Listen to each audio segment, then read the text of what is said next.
উম্মুল মাদারিস জামিয়া ইসলামিয়া ইউনুসিয়ায় আগামীকাল খতমে বুখারী ও দোয়া মাহফিল। উক্ত দোয়া অনুষ্ঠানে শরীক হয়ে দোয়াতে সামিল হওয়ার জন্য বিশেষভাবে অনুরোধ করা গেল। ভয়েস অব ব্রাহ্মণবাড়িয়া 24 সংবাদে সারাক্ষণ।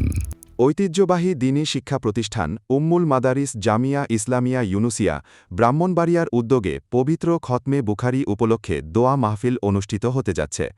আগামী 6 জানুয়ারি মঙ্গলবার বাদ জোহর ব্রাহ্মণবাড়িয়া সদর উপজেলার কান্দিপাড়া মাদ্রাসা মসজিদ প্রাঙ্গণে এ মাহফিলের আয়োজন করা হয়েছে।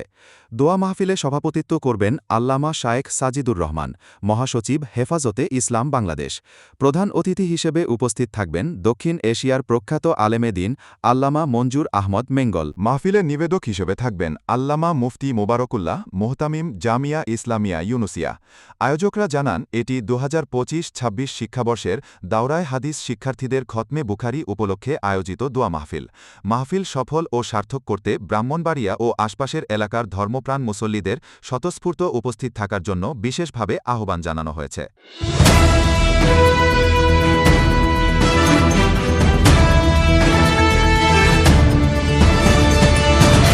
ভয়েস অব ব্রাহ্মণবাড়িয়া 24 সংবাদে সারাক্ষণ।